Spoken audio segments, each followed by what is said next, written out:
1970년대 대한민국 서울. 아시다시피 전 세계가 숨죽이며 지켜보던 냉전의 최전선이었죠. 근데 이 도시에서는요, 사실 두 개의 전쟁이 동시에 벌어지고 있었습니다.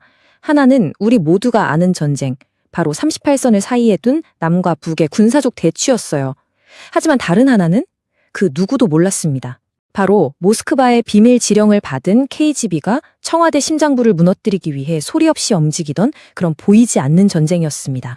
그리고 그 보이지 않는 전쟁의 한가운데 단 한 명의 목표가 있었습니다. 누굴까요? 바로 박정희. 대한민국 반공의 아주 확고한 상징이자 강력한 경제개발의 설계자였죠. 그런데 정말 놀랍게도 바로 그가 소련 KGB의 최우선 재고 대상, 그러니까 1번 타겟이었습니다. 지금부터 제가 들려드릴 이야기는요, 단순한 추측이나 음모론이 절대 아닙니다. 1992년 소련이 붕괴하고 그 거대한 철의 장막이 무너졌을 때 KGB의 문서고를 지키던 한 남자가 서방으로 망명을 해요. 그의 이름은 바실리 미트로킨. 그가 지난 30년간 목숨을 걸고 몰래 베껴온 KGB의 1급 비밀 공작 기록 전체를 들고서 말이죠. FBI조차 역사상 가장 완벽한 첩보 자료라고 인정한 미트로킨 문서. 오늘 이야기의 모든 것은 바로 이 문서에 담긴 충격적인 진실에 기반하고 있습니다. 자, 그럼 본격적으로 한번 파고 들어가 보죠. 상식적으로 생각하면 좀 이상하지 않나요? 그렇게 철저한 반공주의자인 박정희를 왜 소련이 그토록 집요하게 노렸을까요? 어쩌면 우리가 아는 그의 반공 이미지는 그냥 표면적인 이유에 불과했을지도 모릅니다. 교과서에서는 결코 가르쳐주지 않았던 냉전의 진짜 속내, 지금부터 한번 들여다보겠습니다. 이 질문에 답하려면요, 먼저 당시 소련의 눈으로 한반도를 바라봐야 합니다. 그들에게 한반도는 그냥 아시아의 작은 반도가 아니었어요. 미국과 소련, 이 두 거인의 힘이 정면으로 꽝 하고 충돌하는 체스판. 그 중에서도 가장 중요한 전략적 요충지, 말 그대로 그라운드 제로였던 거죠. 소련의 계산은 아주 명확했습니다. 북한은 자신들이 정말 공들여 만든 사회주의 위성국가, 그리고 남한은 태평양을 지배하려는 미국의 거대한 항공모함 같은 존재였죠. 한국전쟁의 그 끔찍한 기억 때문에 또다시 전면전을 벌일 수는 없었어요. 그래서 소련은 다른 무기를 꺼내듭니다. 바로 군대가 아닌 정부와 공작으로 상대를 내부에서부터 무너뜨리는 비밀전쟁이었던 겁니다. KGB는 자신들의 이 비밀 공작을 능동적 수단, 영어로는 Active Measures라고 불렀습니다. 이게 뭐냐면 미사일이나 탱크가 아니라 거짓 정보, 정치 스캔들, 사회적 불신 같은 걸 무기로 삼는 고도의 심리전이었죠. 그리고 이 능동적 수단이야말로 박정희 정권을 향해 날아든 KGB의 가장 날카로운 비수였습니다. 그렇다면 KGB는 구체적으로 어떤 작전을 펼쳤을까요? 미트로킨 문서를 보면요, 박정희 정권을 흔들기 위한 KGB의 플레이북이 크게 세 갈래로 진행되었다는 걸 알 수 있습니다. 첫 번째는 사람을 씹는 침투 공작입니다. 근데 이게 좀 흥미로운 게 주된 침투 루트가 한반도가 아닌 일본이었어요. KGB는 친북 단체인 조총련에 접근해서 한국에서 온 유학생이나 사업가들을 포섭하려고 했죠. 두 번째는 사회를 흔드는 영향력 공작. 그리고 마지막은 주한미군의 동향 같은 군사 기밀을 빼내는 우리가 흔히 아는 그런 첩보 활동이었습니다. 그런데 여기서 정말 기가 막힌 반전이 하나 드러납니다.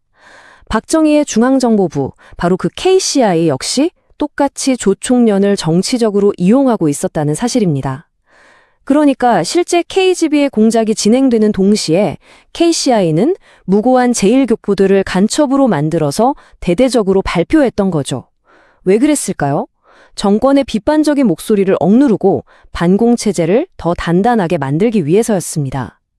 KGB의 진짜 공작과 KCI의 조작 사건이 막 뒤엉키면서 진실과 거짓의 경계는 완전히 허물어져 버렸던 겁니다. 하지만요, 이런 스파이 게임보다 훨씬 더 근본적으로 모스크바를 두렵게 만든 게 있었습니다. 그건 총이나 미사일이 아니었어요. 박정희가 손에 쥐고 있던 가장 강력한 무기, 그게 뭐였을까요? 바로 경제성장이었습니다. 자, 이 표를 한번 보시죠. KGB의 4대 목표 중에 다른 모든 걸 압도하는 첫 번째 목표, 그게 바로 남한의 경제성장 저지였습니다. 왜였을까요? 이유는 간단하면서도 아주 치명적이었습니다. 가난하고 분단된 자본주의 국가 남한이 만약 경제적으로 성공한다? 그건 공산주의 형제국인 북한 체제의 정당성을 그냥 뿌리부터 뒤흔드는 가장 강력한 위협이 되기 때문입니다. 1960년대 초반까지만 해도 이 그래프가 보여주는 것처럼 남한의 1인당 소득은 북한보다도 낮았어요. 당시 소련 정보기관 보고서에는 남한 경제는 자생력을 갖추는 게 불가능하다고 쓰여 있을 정도였죠. 하지만 불과 10여 년 만에 상황은 완전히 극적으로 역전됩니다.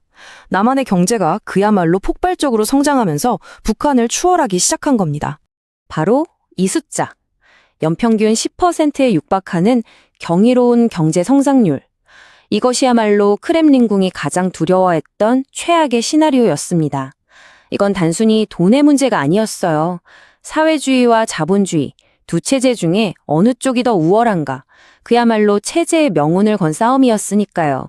그래서 결정적인 결론은 이겁니다. KGB가 박정희를 1번 타겟으로 삼은 진짜 이유는 그가 단순히 반공주의자라서가 아니었습니다. 그가 추진한 경제개발이 성공하고 있었기 때문입니다. 번영하는 자본주의 남한의 존재 자체가 공산주의 이데올로기의 실패를 증명하는 그 어떤 선전보다도 강력한 살아있는 증거가 될 수 있었던 거죠. 이것이 바로 소련이 박정희를 그토록 두려워한 진짜 이였습니다. 시간은 흘러서 소련은 붕괴했고 냉전은 끝났습니다. 그렇다면 이 모든 비밀 전쟁도 그냥 역사 속으로 사라진 걸까요? 천만에요. 전장만 바뀌었을 뿐 전쟁의 본질은 지금 이 순간에도 그대로 이어지고 있습니다. 이 슬라이드에서 보시는 것처럼 말이죠. 과거 KGB가 신문과 잡지에 몰래 심어놓던 거짓 정보는 이제 소셜미디어의 가짜뉴스로 진화했습니다. 위장 단체를 만들어서 사회를 분열시키던 공작은 이제 자동화된 봇 계정을 이용한 온라인 여론 조작으로 바뀌었죠. 기술과 도구는 바뀌었지만 사회 내부의 신뢰를 무너뜨리고 혼란을 일으키려는 능동적 수단의 전략은 21세기에 훨씬 더 교묘하고 강력한 형태로 우리 곁에 살아남아 있습니다. 한 가지 더 흥미로운 사실을 알려드릴까요? 2014년에 일반에 공개된 미트로킨 문서에서조차 한국 관련 내용은 상당 부분이 여전히 까맣게 칠해진 채 비공개라는 점입니다. 살아있는 외교 관계를 훼손할 수 있다는 이유 때문이죠. 이건 뭘 의미할까요? 우리가 여전히 냉전의 긴 그림자 속에서 살아가고 있다는 명백한 증거이기도 합니다. 오늘 우리는 교과서가 말해주지 않은 냉전의 한 페이지를 깊숙이 들여다봤습니다. 박정희라는 인물을 어떻게 평가하든 한 가지는 분명해 보입니다. 그가 이끌던 대한민국은 소련이 필사적으로 무너뜨리려 했던 나라였고 그럼에도 불구하고 결국 무너지지 않은 나라였다는 사실 말이죠. 이 보이지 않는 전쟁의 역사를 이해하는 것은 어쩌면 지금 바로 우리 눈앞에서 벌어지고 있는 새로운 형태의 전쟁을 꿰뚫어 볼 수 있는 가장 날카로운 무기가 될 것입니다.